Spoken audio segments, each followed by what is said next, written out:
Welcome to another episode of the Asian American Brainstorm. Today we'll be discussing how 2022 delivered us some content we never thought we'd live to see. We'll be discussing shows with brilliant AAPI leads, magical bangles, and heartwarming stories. Let's start with chatting about Bridgerton. Season 2 came out this year and is based on the book The Viscount Who Loved Me. So for those who haven't watched it yet, you don't need to watch season 1 to understand season 2. You can get most of it. Like for me, I didn't really watch season 1 much. I knew what happened, but I just read about it and then picked it up from season 2 because I heard about all these characters that were coming and really wanted to find out. So season 2 focuses on the eldest son of the Bridgerton family, Anthony.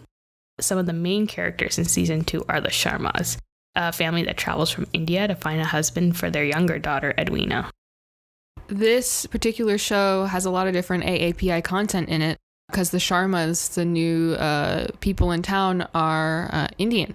And there's a lot of different content covered, and we're going to discuss it from characters we liked or didn't like and more. So I'll go ahead and start off. One of the things that I really liked was Kate's character. I actually happened to watch both seasons, and I really like that Kate's character in particular is very independent. It seems like she kind of fell in love for the right reasons, not because she's dependent on finding a husband, which is like one of the, it being kind of like semi-period drama is one of the things that a lot of other girls kind of depend on. She doesn't have that particular belief. It was nice for me. She was one of the only characters that was like, oh yeah, I'm here, but I'm not looking, unlike everyone else on the show. Right. It seems like when things go the way that they do, she does it because of love and not because of, again, just like this need for status or dependence on wealth and things like that. Definitely our favorite character. How did you feel about Edwina? I liked Edwina too. I felt like she, in many ways, was the most relatable. In some ways, I feel like she knows even though she didn't know about the situation with her grandparents and the dowry, I think she kind of had this notion of, hey, I need to do this. And she also was looking for love, but she definitely was like, I know I need to do this. And that's kind of what I'm helping my family. And I think that's part of the reason why she did what she did, right? Doing the whole hunting for a husband and all that stuff. And it's a motivator for her as well as Kate. I also really like the sister relationship between Kate and Edwina. I thought it was very authentic. It really was. I also loved Edwina in her own way. A lot of things she was just not aware of, and I think it was understandable in her situation. I did feel very bad for her because she was kept in the shadow about a lot of things until the very end.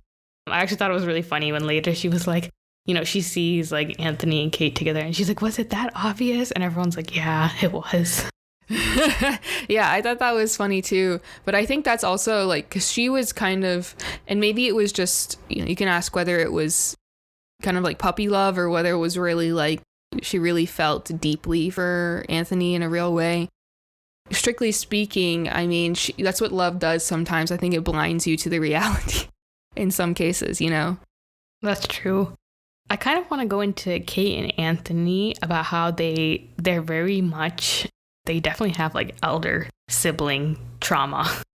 Yeah, absolutely. And the generational trauma, the early parental death is very much a core part of their characters and why they act the way that they do. And, with Kate, it's the death of her father when she was quite young and having to support her effectively adopted mother, right? Mary and Edwina. And with Anthony, it was his father dying when he was, a teenager, and then having to just immediately become the head of the household and make all these really hard decisions and having no time to really process his grief. It's very authentic in a way. I mean, as a person who has had an early parental death, I thought that it was very, very authentic the way that they portrayed, especially Anthony's kind of flashbacks to in the helplessness that he kind of felt, and I can absolutely understand why that would manifest in the way it does. It seems like, again, he never processed his grief. Not actually moving through it really does lead to these harmful effects later on, and it's good to finally see him in this series sit down and process it and move through it with the help of his mother and his sister and Kate especially. I'm glad that you found it a good portrayal, and I hope that other people in the same situation thought that too. Yeah, I just wish that we got some more, honestly, flashbacks with Kate and not just Anthony. That was my only kind of thing. That's true. They didn't really show, they talked about the dad and they said very like nice things, but they didn't show it. And I think it's because like we loved Kate from the start. Well, Anthony, we didn't. And they needed to find ways for us to. Right. Anthony was kind of like, I watched season 1, you know, and I was kind of like, I don't really like Anthony that much. They really had to redeem him. Oh, I didn't even see season 1. It must have been, you all must have had a worse impression than me in the beginning. Yeah, but they really did turn him around with all of the different. You kind of understand his character in season 2, whereas in season 1 you were like, why are you behaving the way you are? So another thing I wanted to touch on, I mean, I know this is not so much about Kate, but with Anthony, I think a symptom of him not processing his grief that I thought was very interesting and accurate even today is that being the quote unquote man of the house or whatever back in those days, he wasn't really in kind of a position where he could just talk about his emotions with other men. And so he basically, and part of grieving is denial or like pushing away, like maybe processing. You just throw yourself into your work so you don't have to deal with like the pain of just moving through the grief. And so it seems like he kind of did that and never, again, just stopped to process. It almost makes me wonder if society had been structured differently, men hadn't had this kind of like system, right, where they don't talk about their emotions to each other. Maybe he would have had more of an opportunity to process early on and not have been the way that he is. Very true. I mean, the time that the show takes place, I'm sure it was even worse than it is now.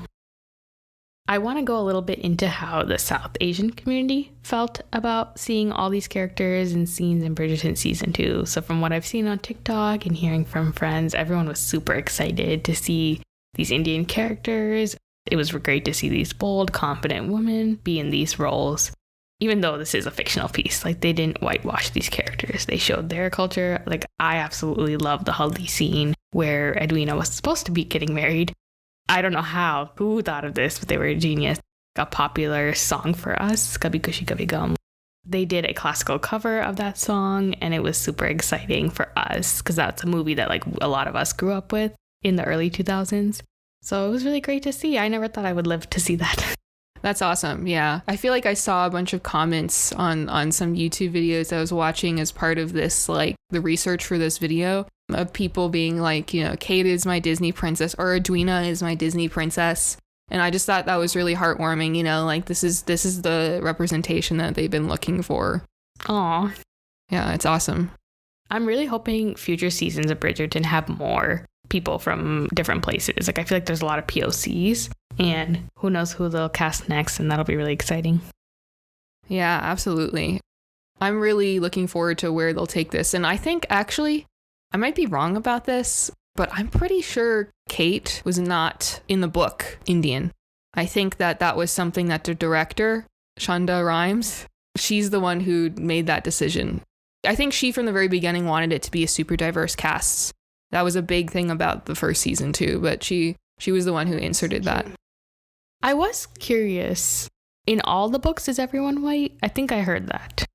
I'm not sure.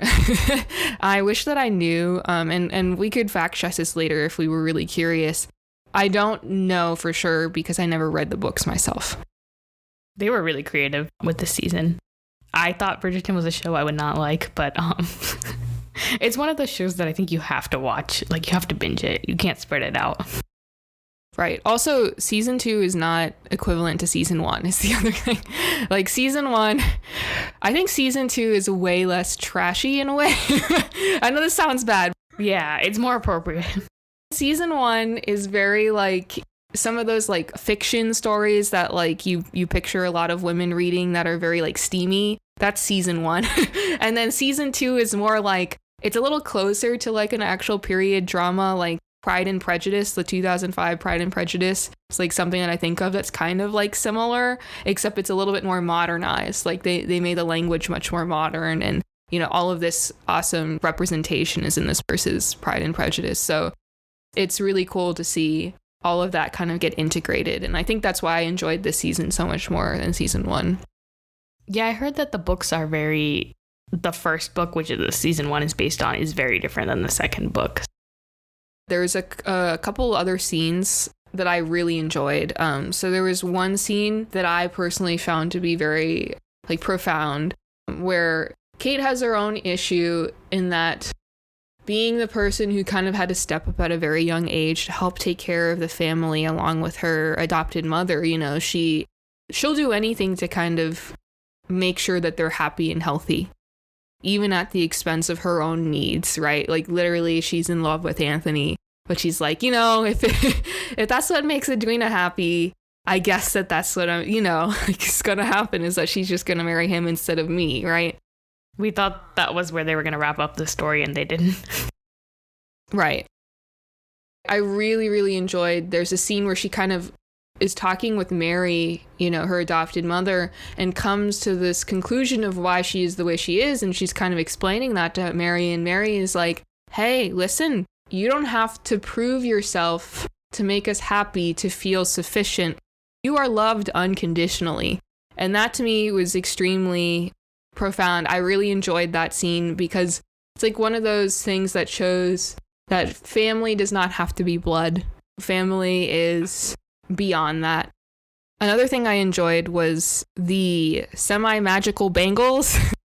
The bangles, get put on Kate towards the end, and when she drops her bangles and Anthony picks them up, that's when Edwina finally realizes that those two are in love with each other and calls off the wedding. And I think there's some mention of like, oh yeah, your mom had these bangles when she got married. So it's like there's this kind of this implied mystical, magical thing going on with the bangles. And I thought it was really funny. Miss Marvel, the show we're about to talk about, also has magical bangles. That's true. I can't believe we found 2 shows, both about bangles. So I'm excited to kind of dive into Miss Marvel now. All right. So Miss Marvel, the comic book series released in 2014. Kamala Khan, our main character, is a 16-year-old girl from a Pakistani-American family living in New Jersey. This show, kind of a whole other genre, but it also has great AAPI representation. And we're going to talk about what we liked, what we thought could use a little improvement, and how much we want answers in season 2. Personally, I liked Kamala and her friends. I thought all of her friendships seemed very realistic. I also liked that there was a great tie into the immigrant family experience. I feel like, basically any first generation kid, whether it be Indian, Pakistani, East Asian, or so on and so forth, all of us can kind of relate to the parental experience of your parents maybe not wanting you to go out to a party or something. That's very relatable. And it's funny to see this represented. It's something that I've never thought I would see in a TV show, so clearly labeled. I also really love the friendships. I know a lot of people on the internet were like, oh, Kamala's situation isn't that realistic. But everyone's immigrant experience is different. Every parent raises their kids differently. And for me personally, it was very relatable. I definitely had a huge diverse amount of friends. I felt like each of Kamala's friends, I'm like, okay, I could honestly see myself being in that situation. Her family, her friends, all of it was just so great to see. And I especially like that, yes, Kamala and her family are Muslims, but the show was not completely about that. They showed their personalities, and aside from that, a lot of times when they bring Muslim characters in, they just make it about just religion, but it wasn't like that. They showed so many different things. Yeah, that's awesome. It's things that I haven't really thought about. Honestly, when I think about it, I don't think I've ever seen a comic book kind of series, right? A superhero film starring a Muslim character. I think this might have been the first. I'll be honest, I am not a huge Marvel person. I've seen a few movies, but I heard about Kamala Khan and I had to hop in. So maybe I'll be a Marvel fan now. We'll see. Shang-Chi was groundbreaking when it came out, but I'd argue this is even more groundbreaking than that because it's just, I feel like it's so rare. I agree. How did you feel about her parents? I liked her parents. I thought that while they were definitely had some of those kind of more stereotypical immigrant family traits, I also know that they did a great job in the show of making sure to convey that no, it's not like a purely negative thing. Her parents clearly love her unconditionally and want her to be happy and healthy, you know? And I thought that was great that they really tied that in with different scenes in the series. I feel like I've seen that time and time again where they just portray Asian American parents as just like extremely negative. There's no positives. I really appreciated to hear that they did not do that. You know, they definitely tied it back into the positives as well. That's true. Like when Kamala comes back after sneaking out and when she tells her family she has powers, they were a bit too calm than how our parents would have acted. But I also appreciate that the show made them like chill, fun, nice people. Like it might have been for the best, even if it wasn't exactly how it would go in real life. Right. Yeah. I was not expecting her to go to Karachi and meet her grandma, and I was not expecting all those scenes there. Yeah, I mean, I thought that it was really cool that she got to do that, especially the scene where you get to see her literally go back in time, right, to the moment that I think is kind of like the root of their family's intergenerational trauma and literally fix it. I found that to be quite fascinating. I feel like that's kind of what like every single Asian American kid with, you know, hear all these stories of like, why did your parents immigrate, hero? Because this horrible thing happened and we had to escape that, right? Like, I think that's what every Asian American kid wants to do, is to go back and literally fix that. So that way they don't have to keep going with this kind of past burden, you know, on their minds. That's a good point. Like just like in the show, like everyone has their own view on what happened, and their mom-grandma relationship was literally strained because of that. And Kamala was able to like basically clarify what happened, and they were able to make their relationship better. Yeah, it was awesome that they were able to literally resolve everything and kind of come to a happy place at the end. Again, that's the dream. I also loved, there were so many things in the show that I was like, wow, they did a great job of showing. Just seeing like their Kamala's family's community, like seeing Eid being celebrated and Bruno comes in his kurta, was super cute. And how there was like a gossip auntie, everyone has that. The mosque scenes were really nice. They showed Kamala and Nakia going to the mosque, and it was really great to see them at like prayer, and then how the mosque was involved in their life, especially later on in the show when basically the police show up to search, and it just showed a lot of things that the community goes through. I also really loved her brother's wedding. I thought that was really great to see. Right. And I thought that was interesting. It seemed like, again, I couldn't really tell the heritage of his wife, but it seemed like maybe it seemed like she wasn't Pakistani. That was also really nice to see. Yeah, so it was nice to see that too. I also thought it was funny how his wife kind of could tell what was going on between Kamala and... Oh, and Kamran, yeah, that was really funny. Yeah, she like has this like intuition, and for whatever reason, her brother is just completely oblivious. It's really funny.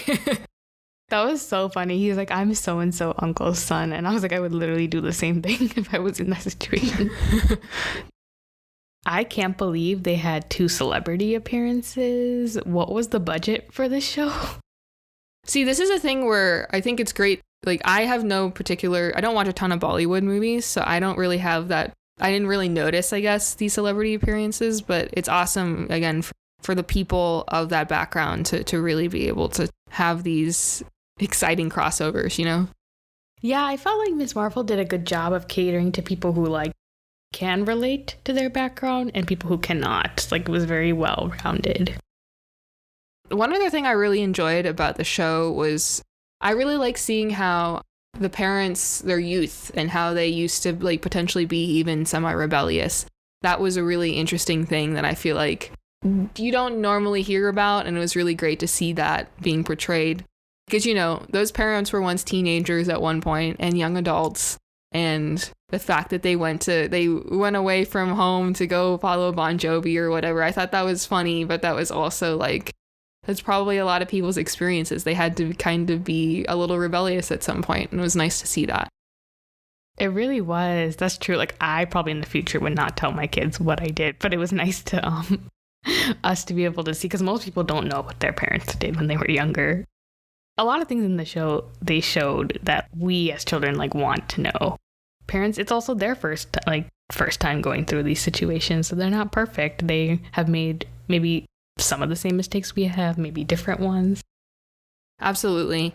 There's so many things I found out about my mom after she passed. It was crazy to hear about some of the things that she did. I basically found out that she was kind of the one to motivate my family to move away from Korea for a better life. And she kind of led that movement. And that really kind of, for me, it changed the way that I saw her because I just hadn't known that earlier. And I found about that like when I was a teen, basically after she had passed. And it's just all these crazy things you don't hear about. And then randomly I'm talking to Dad and then he'll tell me some story and I'll be like, what? I never heard of that. But like, that's just kind of, and I know in the story, Kamala's mom is like, well, you never asked. I guess that's true, but still, it's just like, it's nice to see it actually come out. Yeah, I think in our culture, it's very, very difficult to bring these conversations. It's like, I feel like we hear that a lot. Like, oh, you never asked. And it's like, oh, I didn't realize I needed to. Right, exactly. Yeah, so many heartwarming moments. How did you feel? We'll try not to spoil the show too much for those who haven't watched, but how did you feel about the ending? My only real kind of critique about the show was just that I was a little bit confused about some of the things that happened in the last couple episodes. She kind of finds out that there are these interdimensional beings and she has some genes from one of these interdimensional beings. There's this whole thing of unwrapping the love story between the international being, which was her great-grandmother, and her great-grandfather, and her grandmother, and all of these things down to, her herself. And that was really awesome. But after that, there's this scene where they opened a rift, basically, right? And the interdimensional beings that are kind of like the evil people in the story all go back to or at least they say, we're going to try to go back to our dimension. And they do it, but then it's unclear to me whether they died, whether they made it back. And then another person gets left behind who's kind of in a similar situation as Kamala, and he also gets powers. And so then I don't know, it's just, there's a lot of unanswered questions. I'm still confused. I was going to ask, I was so confused when it ended. I was Googling, I was like, okay, clearly I missed something. But the fact that you pretty much summed up what I was thinking, there were a lot of parts I was confused about. And since I've seen Marvel movies, but I've never seen Marvel shows, I was wondering, do they usually keep it so open-ended? Or do you think they did that for this show because they were hoping for a season 2? Right. And part of it might have been a season 2 thing. Part of it might just be some of the comics material that they're working with. Maybe they needed to leave it vague because the later comics have them return or something. And maybe that's why they chose that particular route. Usually it's a little more obvious when a villain has actually died or not. Sometimes they'll have a death and then they'll be revived later on somehow. And you'll be like, oh, come on, that guy was clearly dead in the last movie, but you brought him back. But usually it's very clear, again, that, oh, this person died and the trouble has now been resolved. And it was weird because I at least was just it seemed like they were happy and things had been semi-resolved. But I was still kind of is everything resolved? Well, if any of the producers are listening, please give us some answers. I know that there's a movie coming out. I don't know what year exactly. Miss Marvel is supposed to make an appearance again, so maybe we'll get more answers.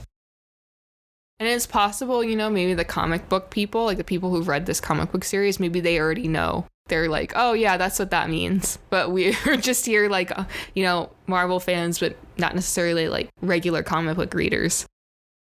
That's true. Neither of us read the comic book for this.